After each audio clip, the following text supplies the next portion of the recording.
Hello guys, तो कैसे हैं आप सभी लोग। एक बार फिर से स्वागत है आप सभी लोगों का इस यूट्यूब चैनल पर। आज के इस वीडियो का हमारा टॉपिक है सिंधु घाटी की सभ्यता।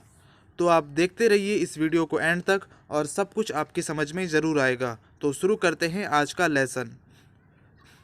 सबसे पहले जानते हैं इसकी समय सीमा के बारे में। तो सिंधु घाटी की सभ्यता की समय सीमा है 2500 ईसा पूर्व से 1700 ईसा पूर्व तक। तो आप ये बात याद रखना इस समय सीमा को। इसके बाद अगला पॉइंट है, सिंधु घाटी सभ्यता को कांस्य युगीन सभ्यता में रखा जा सकता है। ऐसा क्यों है? ऐसा इसलिए है क्योंकि इस समय मानव ने तांबे व टिन के मिश्रण से कांसा बनाना सीख लिया था, तो इसीलिए इसे कांस्य युगीन सभ्यता में रखा जाता है। इसके बाद अगला पॉइंट है, सिंधु घाटी सभ्यता को आदि ऐतिहासिक काल में भी रखा जा सकता है। ऐसा इसलिए है क्योंकि इस समय के बारे में लिखित जानकारी उपलब्ध होती है, लेकिन इस समय से संबंधित कोई लिखित विवरणों को पढ़ा नहीं जा सका है, तो इसीलिए इसे आदि ऐतिहासिक काल में भी रखा जाता है सिंधु घाटी की सभ्यता को। आगे है, सिंधु घाटी सभ्यता के लोग मुख्य रूप से द्रविड़ एवं भूमध्य सागरीय थे। भूमध्य सागरीय थे, तो ये बात भी आप याद रखना। सभ्यता का नाम। सिंधु घाटी की सभ्यता को निम्न नामों से जाना जाता है। तो कौन कौन से हैं ये नाम, ये देखते हैं। सबसे पहला है हड़प्पा सभ्यता। तो इसे हड़प्पा सभ्यता के नाम से भी जाना जाता है। इस सभ्यता को हड़प्पा सभ्यता के नाम से जाना जाता है क्योंकि इस सभ्यता का प्रथम खोजा गया स्थल हड़प्पा था, तो इसीलिए इसे हड़प्पा सभ्यता के नाम से भी जाना जाता है।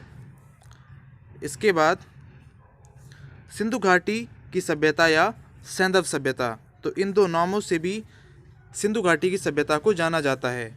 तो ऐसा क्यों है? ऐसा इसलिए है क्योंकि हड़प्पा के मिलने के बाद प्रारंभिक वर्षों में इस सभ्यता से संबंधित जिन स्थलों की खोज हुई उनमें से अधिकतर सिंधु नदी व इसकी सहायक नदियों के तट पर थे, तो इसीलिए इसे सिंधु घाटी की सभ्यता या सैंधव सभ्यता के नाम से भी जाना गया। तो ये था कारण। इसके बाद अगला पॉइंट है, लेकिन समय के साथ इस सभ्यता से संबंधित और भी स्थल सिंधु घाटी से बाहर पाए गए, जैसे कि सरस्वती, गोदावरी व यमुना के तट पर, इसलिए अब यह नाम अनुपयुक्त हो गया है। तो अब सिंधु घाटी की सभ्यता या सैंधव सभ्यता कहना ज़्यादा उचित नहीं है। तो अगर आपसे पूछा जाए कि इस सभ्यता का सबसे उचित नाम क्या है, तो वो है हड़प्पा सभ्यता। अब आगे देखते हैं हड़प्पा सभ्यता की सीमा या विस्तार। तो सीमा या विस्तार से संबंधित महत्वपूर्ण बिंदु निम्न हैं। तो क्या क्या हैं ये बिंदु, ये देखते हैं। हड़प्पा सभ्यता से संबंधित स्थल भारत व पाकिस्तान में पाए जाते हैं। तो कहाँ पाए जाते हैं? भारत व पाकिस्तान में। उसके बाद इस सभ्यता से संबंधित सर्वाधिक स्थल भारत से प्राप्त हुए हैं। तो कहाँ से प्राप्त हुए हैं? भारत से। इसके बाद अगला है विस्तार। तो जो सूतकांगे डोर है, जो कि सबसे पूर्वी स्थल है हड़प्पा सभ्यता का, ये है पाकिस्तान के बलूचिस्तान में, और ये है दास्क नदी के किनारे। तो सबसे पूर्वी स्थल हड़प्पा सभ्यता से संबंधित जो पाया गया है वो कहाँ पे है? सूतकांगे डोर में। इसके बाद दूसरा है आलमगीरपुर, और ये है सबसे पश्चिमी स्थल हड़प्पा सभ्यता का जो पाया गया है, और ये है उत्तर प्रदेश के मेरठ में, और ये है हिंडन नदी के किनारे। इसके बाद अगला है मांडा, और ये है सबसे उत्तरी स्थल हड़प्पा सभ्यता का जो पाया गया है, और ये है जम्मू कश्मीर में, और ये चिनाब नदी के किनारे है। और अगला है दाइमाबाद, और ये है सबसे दक्षिणी स्थल हड़प्पा सभ्यता का, और ये पाया गया है महाराष्ट्र में। तो गाइस, ये है हमारा भारत का मैप, और ये जो एरिया आप येलो कलर का देख रहे हैं, ये है सिंधु घाटी सभ्यता से संबंधित क्षेत्र। तो आप देख सकते हैं कि सबसे ऊपर जो पॉइंट है वो है मांडा, और ये है जम्मू कश्मीर में और चिनाब नदी के किनारे। ये वाला है सूतकांगे डोर, और ये है बलूचिस्तान पाकिस्तान में, और ये है दास्क नदी के किनारे। और दूसरा है आलमगीरपुर, और ये है उत्तर प्रदेश में, और ये है हिंडन नदी के किनारे। और उसके बाद ये जो सबसे नीचे का पॉइंट है ये है, इसका नाम है दैमाबाद। और ये दैमाबाद जो है ये अहमदनगर में है, और अहमदनगर कहाँ है? महाराष्ट्र में है, और ये है प्रवरा नदी के किनारे। तो ये बात आप याद रखना। तो इसको लेके आप कंफ्यूज मत होना, अहमदनगर जो है दैमाबाद अहमदनगर में ही है। तो इस तरह से ये था हमारा सिंधु घाटी सभ्यता से संबंधित मैप। इसके बाद सर्वाधिक पुरास्थल सरस्वती नदी घाटी में मिले हैं। तो कहाँ मिले हैं? सरस्वती नदी घाटी में। हड़प्पा सभ्यता से संबंधित सर्वाधिक पुरास्थल कहाँ मिले हैं? सरस्वती नदी घाटी में। इसके बाद किसी एक राज्य में सर्वाधिक पुरास्थल गुजरात से मिले हैं। तो सबसे ज़्यादा पुरास्थल कौन से राज्य से मिले हैं? गुजरात से। इसके बाद हड़प्पा सभ्यता का नगर नियोजन। तो नगर नियोजन से संबंधित महत्वपूर्ण बिंदु निम्न है। तो कौन कौन से हैं ये जानते हैं। सिंधु घाटी सभ्यता में नगरों को मुख्य रूप से 2 भागों में बांटा गया था। तो कौन कौन से थे ये 2 भाग? ये 2 भाग थे पश्चिमी भाग, और ये ऊंचा होता था और इसे दुर्ग क्षेत्र कहा जाता था। तो पश्चिमी भाग जो ऊंचा होता था उसे क्या कहा जाता था? दुर्ग क्षेत्र। जबकि पूर्वी भाग नीचा होता था तथा इसे निचला नगर कहा जाता था। तो क्या कहा जाता था? निचला नगर। उसके बाद इतिहासकारों का मानना है कि निचला नगर आम आदमियों के लिए रहा होगा। जो निचला नगर है ये किसके लिए रहा होगा? आम आदमी के लिए, सामान्य जनता के लिए। जबकि दुर्ग क्षेत्र विशेष लोगों के लिए रहा होगा। तो दुर्ग क्षेत्र किसके लिए रहा होगा? विशेष लोगों के लिए, ऐसा इतिहासकारों का मानना है। इसके बाद दुर्ग क्षेत्र छोटा तथा निचला नगर बड़ा होता था। दुर्ग क्षेत्र छोटा और निचला नगर बड़ा होता था। पूरे नगर के चारों ओर मजबूत चारदीवारी रहती थी। उसके बाद आमतौर पर घर 1 या 2 मंजिला हुआ करते थे तथा आंगन के चारों ओर कमरे बनाए जाते थे। इसके बाद है ढके नाले। तो ढके नाले इंपॉर्टेंट है, क्या है ये जानते हैं। कई नगरों से ढके हुए नाले मिले हैं। इन नालियों में हल्की सी ढलान दी गई थी ताकि पानी आसानी से बह सके। तो ढके हुए नाले मिले हैं। हड़प्पा सभ्यता की जो स्थल हैं, हड़प्पा सभ्यता के जो स्थल हैं उनकी जब खुदाई की गई तो वहाँ से ढके हुए नाले मिले हैं, और इनमें हल्की सी ढलान दी गई थी ताकि पानी आसानी से बह सके। नालियों की साफ सफाई के लिए उनके ढक्कनों पर होल यानी छेद बनाए गए थे। इन होलों को मेन होल कहा जाता है। क्या कहा जाता है? Main whole. इसके बाद सिंधु सभ्यता के नगरों को योजनाबद्ध तरीके से बसाया गया था। सड़कों में ग्रिड पद्धति। तो सड़कों के निर्माण में ग्रिड पद्धति का उपयोग किया गया था, यानी सड़कें सीधी हैं व एक दूसरे को समकोण पर काटती हैं। तो मान लीजिए ये एक सड़क है, ये एक सड़क है और ये एक सड़क है। तो एक सीधी सड़कें हैं, और अगर कोई सड़क इन्हें काटेगी तो ऐसे काटेगी, बिल्कुल 90 डिग्री पे, इस तरीके। तो इस तरह की सड़कें जो है सिंधु घाटी की सभ्यता से संबंधित जो स्थल हैं वहाँ पाई जाती हैं। इसके बाद इस सभ्यता की सबसे चौड़ी सड़क मोहनजोदड़ो से प्राप्त हुई है। कहाँ से प्राप्त हुई है? मोहनजोदड़ो से। और पुरातत्वविदों ने इसे राजपथ या प्रथम सड़क कहा है। तो पुरातत्वविदों ने इसे क्या कहा है? राजपथ या प्रथम सड़क। इसके बाद सामान्यतः घरों के दरवाजे मुख्य सड़क पर नहीं खुलते, बल्कि घर के पिछवाड़े की ओर गलियों में खुलते हैं। तो केवल लोथल में घरों के दरवाजे मुख्य सड़क की ओर खुलते हैं। तो केवल लोथल में मुख्य सड़क की ओर दरवाजे खुलते हैं, बाकी कहीं नहीं खुलते, जितने भी नगर हैं हड़प्पा सभ्यता से संबंधित। इसके बाद हड़प्पा और मोहनजोदड़ो में इमारतों के निर्माण के लिए पकी हुई ईंटों का प्रयोग किया गया है, जबकि बाकी नगरों में कच्ची ईंटों का प्रयोग किया गया है। कालीबंगा में अलंकृत यानी डिजाइन वाली ईंटों का प्रयोग किया गया है, इसके साक्ष्य मिले हैं।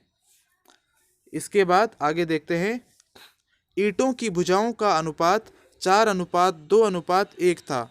तो ये अनुपात रहा करता था ईंटों की भुजाओं का।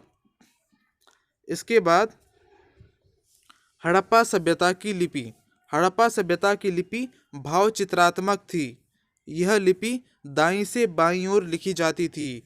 जब कोई लेख एक से ज़्यादा पंक्तियों में लिखा जाना होता था तो पहली पंक्ति में दाईं से बाईं ओर लिखा जाता था और उसके बाद फिर दूसरी पंक्ति में बाईं से दाईं ओर लिखा जाता था और फिर तीसरी में दाईं से बाईं ओर और फिर इसी प्रकार आगे। यानी कुल मिला के इनकी लिपि, ये जो लिखते थे वो इस तरह से लिखते थे। ये यहाँ से राइट साइड से शुरू करते थे लिखना इधर को, और यहाँ पे अगर जगह ख़त्म हो गई तो फिर अगली लाइन यहीं से शुरू करते थे इस तरह से, और फिर यहीं से अगली लाइन शुरू, और फिर यहीं से अगली लाइन शुरू, और इस तरह से आगे चलते रहते थे।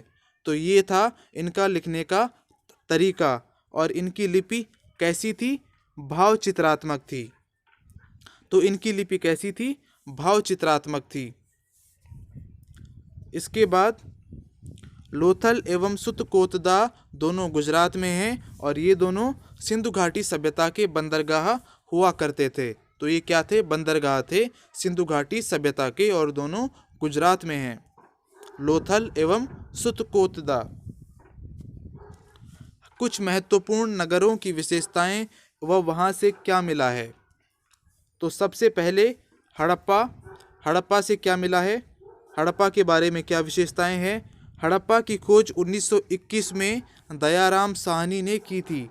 किसने की थी? दयाराम साहनी ने 1921 में। हड़प्पा पाकिस्तान में रावी नदी के तट पर है। कौन सी नदी के तट पर है? रावी नदी के तट पर है। हड़प्पा से कुछ मोहरें प्राप्त हुई हैं जिनमें से अधिकतर पर एक सींग वाले पशु का चित्र है। तो इनमें से अधिकतर पर एक सींग वाले पशु का चित्र है जो मोहरें हड़प्पा से मिली हैं। यहाँ से हमें एक प्रसाधन बॉक्स यानी मेकअप किट मिला है, और काजल की डिबिया मिली है, और पाउडर के साक्ष्य मिले हैं। इसके बाद अगला नगर है मोहनजोदड़ो, और ये जो है मोहनजोदड़ो का अर्थ होता है मृतकों का टीला। मोहनजोदड़ो की खोज 1922 में राखल दास बनर्जी ने की थी, और ये पाकिस्तान में सिंधु नदी के तट पर है। तो ये सिंधु नदी के तट पर है। इसके बाद यहाँ से हमें वृहत अन्नागार मिला है, यानी अनाज रखने के लिए बड़े बड़े गोदाम ये मिले हैं। उसके बाद यहाँ से हमें एक योगी की मूर्ति मिली है जिसने तिब्बती डिजाइन वाला एक शॉल जैसा कपड़ा ओढ़ा हुआ है। तो ये मिला है, एक योगी की मूर्ति मिली है। इसके बाद यहाँ से हमें महास्नानागार मिला है, और ये क्या है? ये है कि इसमें बीच में एक कुंड यानी तालाब जैसा कुछ होता था तथा इसके चारों ओर कमरे बनाए गए थे। इसमें दो तरफ से उतरने के लिए सीढ़ियाँ होती थीं। पुरातत्वविदों का मानना है कि विशेष लोग विभिन्न अवसरों पर अनुष्ठान से पहले इस स्नानागार में नहाते होंगे। तो ये पुरातत्वविदों का मानना है। इसके बाद मोहनजोदड़ो से प्राप्त एक मोहर पर 3 मुख वाले देवता का चित्र है और जिसे पशुपतिनाथ कहा गया है। मोहर पर उनके चारों ओर हाथी, गैंडा, चीता व भैंसा बनाए गए हैं। तो ये मिला है मोहनजोदड़ो से।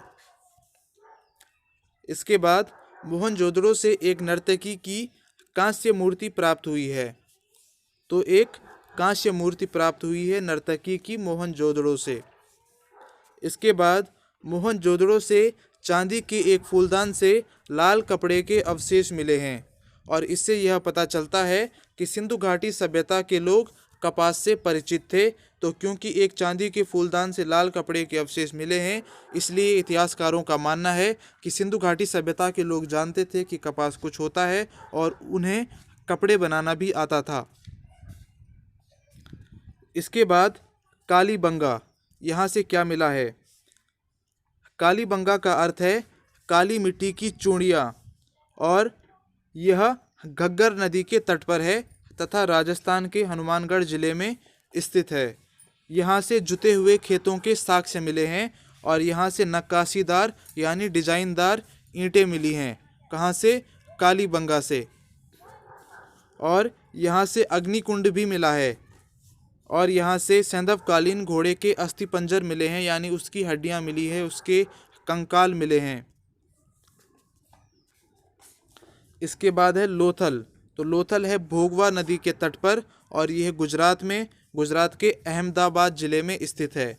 और यहाँ से हमें मन के बनाने के कारखाने मिले हैं।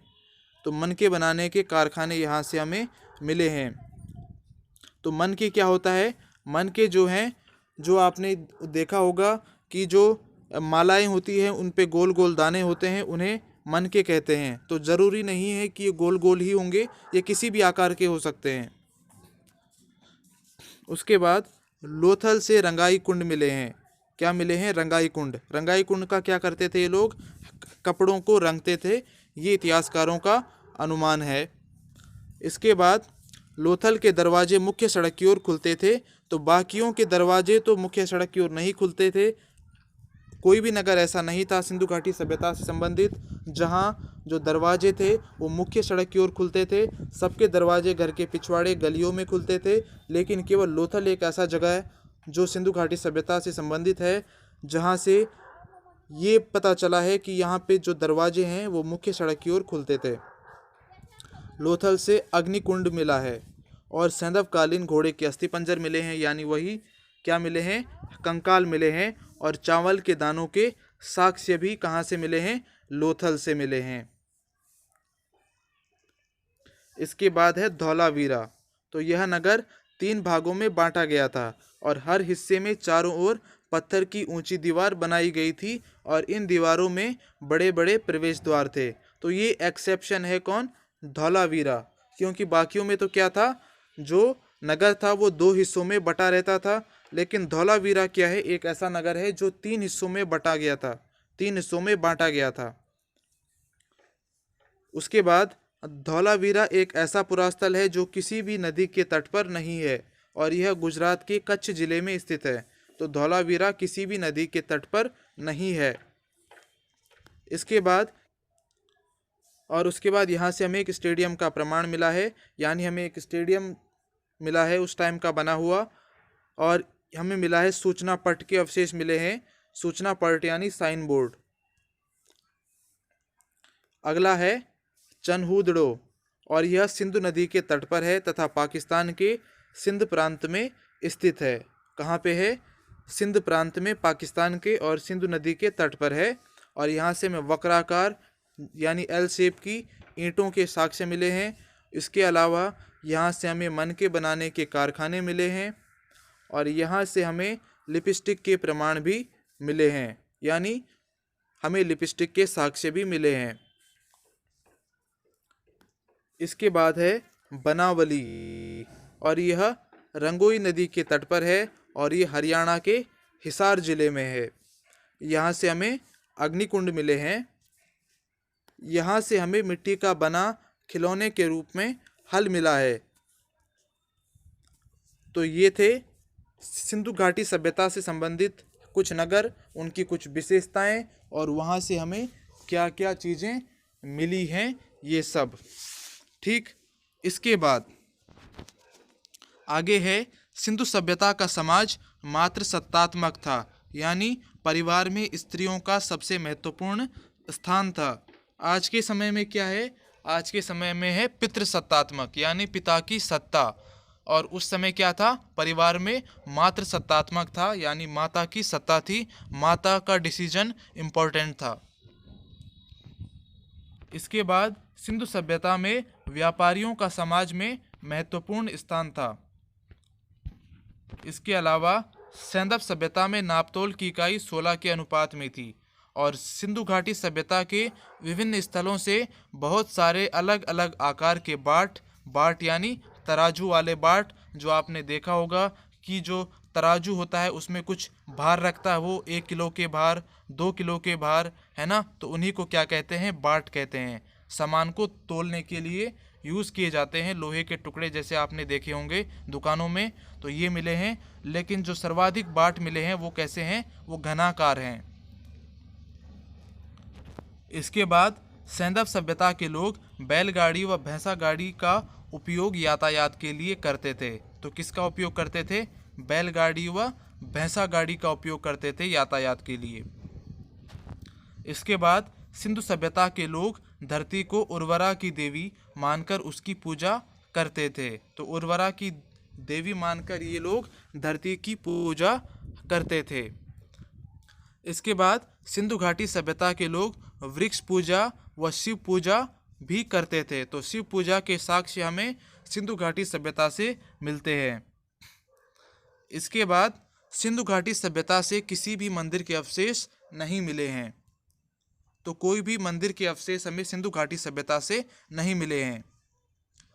इसके बाद साक्ष्यों से ज्ञात हुआ है कि सिंधु घाटी सभ्यता के लोग स्वास्तिक चिन्ह से परिचित थे और इससे यह अनुमान है कि सिंधु घाटी सभ्यता के लोग सूर्य की उपासना करते थे। तो स्वास्तिक आपने देखा होगा, कुछ इस तरीके का एक चिन्ह होता है। तो इसके बारे में पता चला है सिंधु घाटी की सभ्यता से जो साक्ष्य मिले हैं उनसे। तो इतिहासकारों का मानना है कि जो सिंधु घाटी सभ्यता के जो लोग थे वो स्वास्तिक चिन्ह से परिचित थे। इसके बाद सिंधु घाटी सभ्यता के लोग तलवार से परिचित नहीं थे, यानी उस समय तलवार नहीं होती थी। इसके अलावा सिंधु घाटी सभ्यता के लोग मातृ देवी की उपासना करते थे। तो मातृ देवी एक बहुत इंपॉर्टेंट देवता हुआ करता था इस टाइम। इसके अलावा मेसोपोटामिया के अभिलेखों में सिंधु घाटी सभ्यता को मेलुहा कहा गया है। बहुत इंपॉर्टेंट है, क्या कहा गया है? मेलुहा, मेसोपोटामिया के अभिलेखों में। तो मेसोपोटामिया क्या है? मेसोपोटामिया आधुनिक इराक, सीरिया व तुर्की के आसपास के क्षेत्रों को कहा जाता है। इसके बाद सिंधु घाटी सभ्यता के लोग सूती एवं ऊनी वस्त्रों का प्रयोग करते थे। तो सूती एवं ऊनी वस्त्रों का प्रयोग ये लोग करते थे। सिंधु घाटी सभ्यता के लोग काले रंग से डिजाइन किए हुए लाल मिट्टी के बर्तन बनाया करते थे। अगला पॉइंट है, आग में पकी हुई मिट्टी को क्या कहते हैं? टेराकोटा कहते हैं। अगला पॉइंट है पर्दा प्रथा एवं वेश्यावृत्ति सैंधव सभ्यता में प्रचलित थी। और इसके बाद अगला पॉइंट है, सैंधव सभ्यता के लोग मनोरंजन के लिए मछली पकड़ना, शिकार करना, पशु पक्षियों को आपस में लड़ाना और चौपड़ खेलना आदि इस प्रकार की गतिविधियां किया करते थे। इसके बाद अगला पॉइंट है, सिंधु घाटी सभ्यता का सबसे प्रमुख उद्योग वस्त्र उद्योग था। मोहनजोदड़ो वस्त्र उद्योग का सबसे प्रमुख केंद्र था। लगभग प्रत्येक घर से 2-3 छेद वाले तकुए मिले हैं। तकुओं से क्या करते हैं? कपड़ा बुना जाता है या धागा बुना जाता है। और इसके अलावा सिंधु घाटी सभ्यता में धातु उद्योग, मनका उद्योग, मृण मूर्ति उद्योग यानी मिट्टी की मूर्ति बनाने का उद्योग आदि भी प्रचलित थे। ठीक, तो इस तरह की चीज़ें ये लोग करते थे। इसके बाद देखते हैं अगला पॉइंट है, सिंधु घाटी सभ्यता के लोग आंतरिक व्यापार यानी अपने आपस में व्यापार व बाहरी व्यापार यानी बाहर के देशों या क्षेत्रों से व्यापार, दोनों प्रकार के व्यापार करते थे। अगला पॉइंट है, सिंधु घाटी सभ्यता के विभिन्न स्थलों से विभिन्न आकार की मोहरें मिली हैं और सर्वाधिक वर्गाकार मोहरें मिली हैं। सर्वाधिक कैसी मोहरें मिली हैं? वर्गाकार। और मोहरों पर अक्सर एक सींग वाले पशु का चित्रण है। तो एक सींग वाले पशु का चित्रण है अक्सर मोहरों पर। इसके बाद विश्व में सबसे पहले कपास का उत्पादन सिंधु घाटी के सभ्यता के लोगों ने किया। इसीलिए यूनानियों ने कपास का नाम सिंडोम रखा। सिंडोम का मतलब होता है सैंधव वासियों की उपज। इसके बाद सिंधु घाटी सभ्यता में आयात की जाने वाली वस्तुएं। तो आयात का मतलब होता है कि दूसरे देशों से अपने देश में सामान मंगाना। तो ऐसी कौन कौन सी चीज़ें थी जिनका सिंधु घाटी सभ्यता के लोग आयात किया करते थे और कहाँ कहाँ से करते थे, ये जानते हैं। सबसे पहले है तांबा। तो जो तांबा था इसका आयात किया जाता था राजस्थान और ओमान से। इसके बाद है चांदी। चांदी का आयात किया जाता था अफगानिस्तान और ईरान से। इसके बाद है सोना, और इसका आयात किया जाता था कर्नाटक, अफ़गानिस्तान और ईरान से। और इसके बाद है टिन, और इसका आयात किया जाता था अफ़गानिस्तान और ईरान से। फिर है सीसा, और इसका आयात किया जाता था ईरान से। फिर है लाजवर्त, और इसका आयात किया जाता था मेसोपोटामिया से। तो ये थे कुछ ऐसी वस्तुएं जिनका आयात किया जाता था सिंधु घाटी की सभ्यता में। अगला पॉइंट है, सिंधु घाटी सभ्यता के लोग मिठास के लिए शहद का उपयोग किया करते थे। तो किसका उपयोग करते थे? शहद का। इसके बाद सिंधु घाटी सभ्यता के लोग शाकाहारी और मांसाहारी दोनों प्रकार के भोजन किया करते थे। इस सभ्यता की मुख्य फसलें गेहूं व जौ थी। तो क्या थी? मुख्य फसलें गेहूं और जौ। अब जानेंगे सिंधु घाटी सभ्यता की समाधान प्रणाली को। तो इसमें क्या है? सिंधु घाटी सभ्यता में मृत मनुष्य का अंतिम संस्कार 3 प्रकार से किया जाता था। तो कौन कौन से हैं ये 3 प्रकार, ये जानते हैं। पहला है पूर्ण समाधान, और इसमें मृतक को दफना दिया जाता था। ठीक। इसके बाद दूसरा है आंशिक समाधान, और इसमें क्या किया जाता था? मृतक के शरीर को जंगल में छोड़ दिया जाता था तथा पशु पक्षी मृतक के शरीर को खा जाते थे, और इसके बाद मृतक का जितना शरीर बच गया उसे दफना दिया जाता था। तो ये था आंशिक समाधान। और इसके बाद है दाह संस्कार। तो इसमें मृतक के शरीर को जला दिया जाता था। तो ये है दाह संस्कार। और अगला पॉइंट है पूर्ण समाधान प्रणाली सर्वाधिक प्रचलित थी। तो कौन सी समाधान प्रणाली सर्वाधिक प्रचलित थी? पूर्ण समाधान प्रणाली। इसके बाद हड़प्पा में शवों को दफनाने की प्रथा प्रचलित थी, जबकि मोहनजोदड़ो में शवों को जलाने की प्रथा प्रचलित थी। तो ये बात भी आप याद रखना। इसके बाद हड़प्पा के कब्रिस्तान का नाम पुरातत्वविदों ने R37 रखा है। ऐसा क्यों है? ऐसा इसलिए है क्योंकि हड़प्पा के कब्रिस्तान से 37 कब्रें मिली हैं, 37 कब्रें मिली है। लोथल एवं कालीबंगा से युग्म समाधियां, यानी एक ही कब्र में एक से ज़्यादा मृत व्यक्तियों का शव ये मिली है। इसके बाद सिंधु घाटी सभ्यता के लोग मृत व्यक्ति के साथ उसके लिए सामान भी रखते थे। तो इससे यह पता चलता है कि सिंधु घाटी सभ्यता के लोग पुनर्जन्म व मृत्यु के बाद के जीवन यानी परलोक या स्वर्ग नर्क आदि में विश्वास रखते थे। और लास्ट पॉइंट है हमारा, सिंधु घाटी सभ्यता के विनाश का सर्वाधिक प्रचलित कारण बाढ़ को माना जाता है। तो ये था स्टूडेंट्स हमारा वीडियो, और उम्मीद है कि आपको सब कुछ अच्छे से समझ में आया होगा। और अगली वीडियो में जल्द मिलेंगे। तब तक के लिए आप इस वीडियो को देखते रहिए, अपने नोट्स बनाइए और इस यूट्यूब चैनल को सब्सक्राइब कर दीजिए। अगर आपको ये सब कुछ समझ में आया है तो इस वीडियो को लाइक कर दीजिए।